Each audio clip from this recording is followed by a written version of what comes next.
Okay, what's up guys? Okay, so as you can see, there's been a little bit more redecorating. We have this here now. If you've seen my Instagram, you already know what this is. I actually got this as a gift for my birthday. Yeah, my birthday was a few days ago as of recording this right now. Yeah, I'm just gonna, put it right there. But anyways, welcome back to another video, and today we are reacting to a new channel, SunnyV2. The title of the video is The Stupidest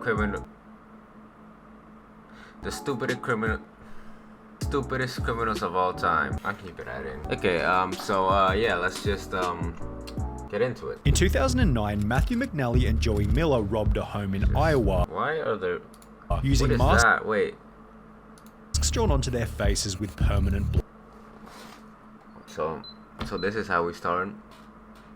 This? I don't even know what this is. What are you doing? Black marker. Whilst on the run, the two discovered that permanent black marker doesn't rub off easily, leading to their simple arrest and embarrassingly stupid mugshots. However, these two still look like geniuses in comparison to some of the other idiots we'll be talking. What happened to this guy? There's a very wide variety of selections already here, so about as we discuss the stupidest criminals of all time. Take for example MacArthur Wheeler, who robbed two banks in broad daylight as he thought that pouring lemon juice on his face would make him invisible to cameras. When shown the bank surveillance footage, Wheeler refused to believe that he was visible, stating to officers, "But I wore the juice," believing that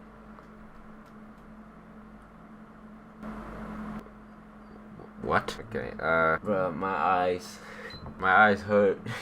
I don't even know why. As long as he didn't come near a heat source, he should have been completely invisible. Police concluded that Wheeler was not crazy or on drugs, just incredibly mistaken, with the I think he was crazy. I mean, he had to be, right? Okay, just real quick, just so you're not confused, I'm gonna move the screen from here to over there, so, just because. Lemon juice mistake eventually costing Wheeler a 24.5-year prison sentence. However, if we're on the topic of terrible disguises, then we can't go past Dennis Hawkins, whose disguise as an old lady wasn't much better. His sweater accompanied fake boobs, a full beard, and fittingly clown pants, with this insanely recognizable outfit helping police to catch Hawkins. Oh my god. Only an hour after the robbery. The police chief for the area stated, "He would get my nomination for dumbest criminal, I think. You still have his black facial hair with a blondish wig. Definitely different." Yeah, I mean, you gotta give him props for originality, I guess. But you also gotta give him props for being so stupid. Different is also a good way to describe Patrick McGuire's disguise, who robbed an Illinois convenience store while covering his face with a clear plastic bag. Okay, we're a minute 30 seconds in. This video is 10 minutes long. I don't know if I can handle this, bro. I don't know if I can handle this. He was only able to obtain $60 from the robbery. However, due to his extensive criminal history, he was sentenced to 15 years in prison for the stunt, meaning that he had to spend 1 year in prison for every $4 stolen from the store. Talk about a bad return. Equally bad was Paul Sinclair's, who attempted to rob a bank in Florida by using his fingers curled up into a gun shape. The quote-unquote weapon was so non-threatening that the bank teller gave him only $120, after which he'd flee on foot before being caught by police only 10 minutes later. Then there was James Blankenship, who thought that robbery was legal as long as you did it at a certain time of day. Back in 2013, Blankenship broke. Oh, so just at 2 p.m. It's written in the law. At 2 p.m. you can rob people. It's literally legal. Just break into somebody's house. Oh no, stealing's legal, so what can you do? It's legal, so yeah, they can't really arrest him either because it's legal, right? Into his own mother's home, after which the police were called, who would take to their Facebook page later that day to explain what had happened. He fled the scene upon seeing his mother. The male was located under the house hiding in a crawl space. When advised of his charges, he made the statement, "I thought you could only be charged with burglary if you break in during the night time." Blankenship was given 180 days in jail and ordered to pay a $100 fine, yet this wasn't the only time when a person was dumb enough to think that a law didn't apply to them. Because when Reuben Pavin was caught stealing from a charity thrift shop in New Hampshire, he'd state that he thought everything was free because of the name of the business, Finders Keepers. The sign did say Finders. Bro, you cannot make this up. You cannot Make this up, bro. You know what, to his credit, it is called Finders Keeper, so, I mean, he found it, so I guess he thought he could keep it, but can't believe this, bro. Keepers, so I took that DVD player, took it home, haven't told the local TV station. A couple of weeks later, the stuff is still there on the porch, so I'm thinking to myself, finders keepers, they probably just put stuff out there for people to take. The business responded via Facebook stating, this man who was caught on video is saying it is all a misunderstanding. He thought everything at our store was free. Is that really the best defense he could come up with? After which Pavan reportedly turned in the stolen goods to police, holding that he's not a bad person or a bad dad, and is rather just unbelievably stupid. But was he as dumb as Derek Mosley, who in 2013 attempted to rob a store named Discount Gun Sales by using a baseball bat? When Mosley allegedly barged into Discount Gun Sales and smashed the display counter with his baseball bat, the store manager simply pulled out his own personal firearm and pointed it straight at the would-be robber, holding... Yeah, I don't know why you thought it would be a good idea to break into a gun shop with a baseball bat. What are you gonna do against a gun? In a store full of guns, wouldn't you think that the what do you call it? Store manager. I don't know why I forgot for a second, but yeah, why wouldn't you think that the store manager would have a gun on him? Like why? The manager simply pulled out his own personal firearm and pointed it straight at the would-be robber, holding Mosley in the store. Gonna freaking deflect the freaking gunshots with his bat until he was arrested and charged with first-degree robbery. A similar story then came out of Texas in July 2022 when a gun store was robbed at knife point, although this tale instead ended in a body bag as the robber was fatally shot by the store owner as he tried to exit with his loot. But what happens when you accidentally shot was robbed at knife point, although this tale instead ended in a body bag? I mean, bruh, again, what are you gonna do? As the robber was fatally shot by the store owner as he tried to exit with his loot. But what happens when you accidentally call 911 whilst committing a crime? Pocket dialing the police is probably a fairly common occurrence. However, for Carson Reinhardt and Nathan Teklemariam, it happened at the most unfortunate moment, specifically while they were breaking into a car. The alert dispatcher soon realized that the call was an accidental one, and moreover that the guys on the other end might be up to no good. For the next 35 minutes, the dispatcher stayed on the line, listening and gathering information, as Teklemariam and Reinhardt did the following. Discovered a car that they thought they could burglarize, discussed how to break into the car, allegedly broke into the car, exclaimed in delight over finding narcotics in the car, became confused as to how and why a police car was following them, and reacted in disbelief when the arresting officer revealed that they'd been on the line to 911 the entire time. Bruh, I ain't gonna lie, that's not really stupidity, more so it's bad luck, but I mean, pay attention to your phone, I guess. Scott Simon found himself in a similar situation, although under much more severe circumstances. Whilst on trial for murder in 2015, Scott was successfully sentenced to life in prison, as 2 years prior he'd pocket dialed the police while admitting to a friend that he was the one who committed the crime. He had no idea he called 911, a sheriff's office spokeswoman told the Miami Herald. He basically told on himself, as did Albert Bailey, although in a much stupider way. Bailey had planned on robbing a bank in Fairfield, Connecticut, although rather than exercising the element of surprise, he'd call the bank prior to the robbery stating, "I want $100,000 in large bills and no die packs. I'll be sending someone into the bank to get the money. Don't call the police, we are monitoring the police scanner." Prior to making this phone call, Bailey had already served 7 years in prison for a previous bank robbery. However, this new plan was equally ineffective, as after arriving at the bank to collect his cash, Bailey was locked inside, arrested, and sent. What? Wait, huh? Like, he told them not to call the police because he's monitoring the police scanners, so if they did call the police, they would find out.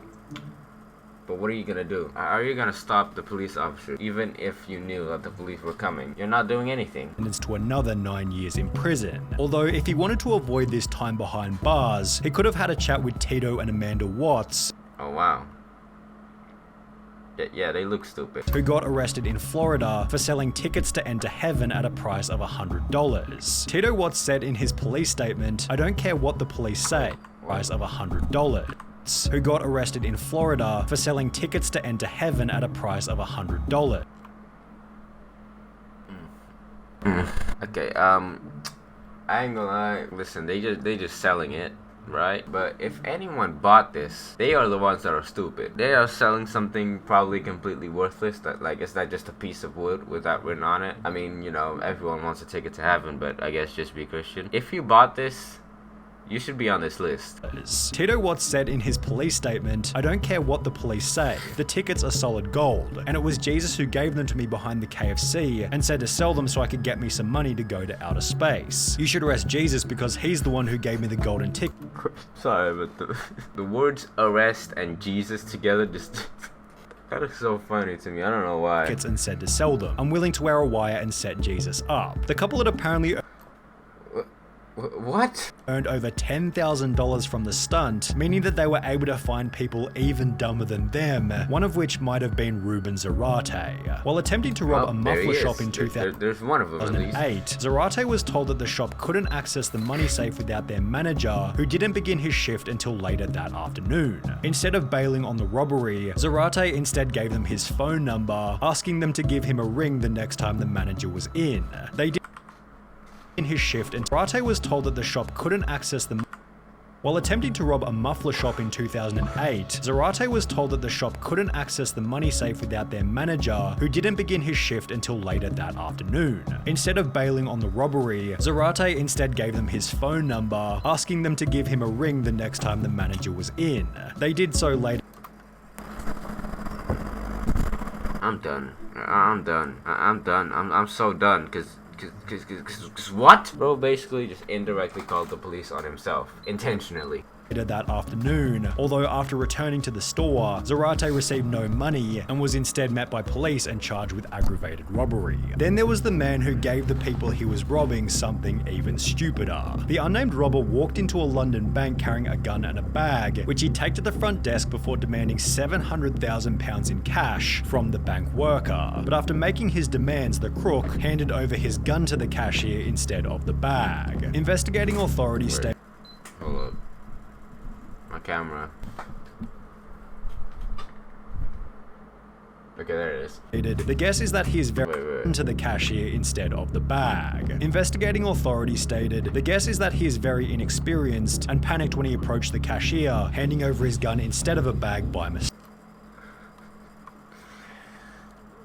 Okay, I don't even know at this point, bro. I don't even know at this point. What are you doing? But it was Trevor Jones who left an even more damning piece of evidence at his crime scene. After breaking into a house in Atlanta, Jones took a moment to check his Facebook on the owner's computer before leaving without logging out. Less than 3 years later, a similar story entered news headlines, reading, "A 26-year-old Minnesota man has been tracked down by police after leaving his Facebook profile logged in at a house he allegedly robbed," although this story has a much funnier ending. The homeowner decided to message the robber via his Facebook, stating, "You left a few things at my house last night, how can I get them back to you?" which was followed by the robber agreeing to come back to the home so he could collect the stuff he forgot. However, the robber didn't get any of his items back and was instead arrested while still wearing a watch that he'd stolen from the night before. And he just, okay, he just made it easy for the police. He just made it so easy for them. They didn't even have to do anything. They just had to just go to the person who was robbed's house and just wait. That's all I had to do. Wait. While both of these idiots used social media poorly, at least they didn't brag about the robbery in a YouTube video, as is what happened in the bizarre case of Hannah Sabata. Of course, it's the one with purple hair. In 2012, at the age of 19, Sabata stole $6,000 from a bank in Nebraska, and while almost anybody else would have simply kept quiet, Hannah instead took to her YouTube channel Jelly Beanie to upload a video titled Chick Bank Robber, in which she'd straight up admit to having just committed a robbery.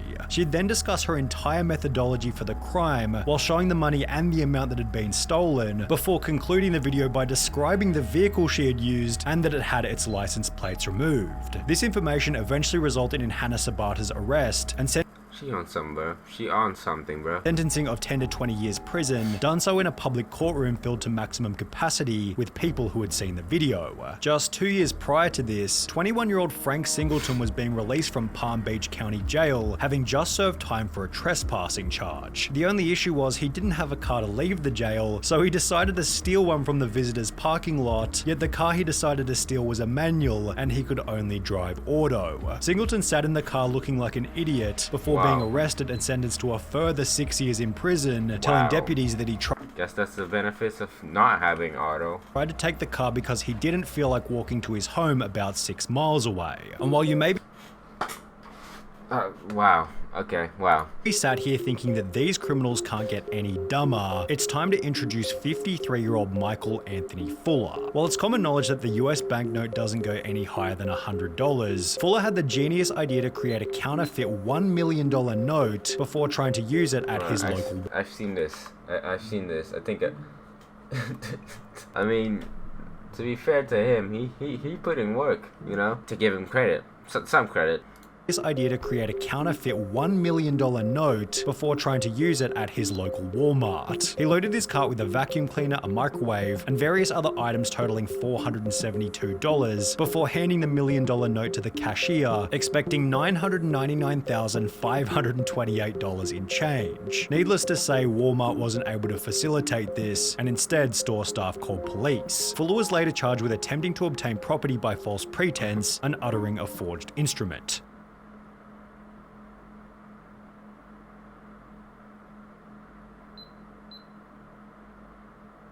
I can't believe this, bro. By the way, I just realized I recorded this screen this entire time, so all you see is an OBS screen. That was it for this video, guys. This was incredibly stupid, and I don't know anything anymore. I'm just gonna go, bro. I'm just gonna go. Bye. Bro, I knocked the camera up. Okay. Bye.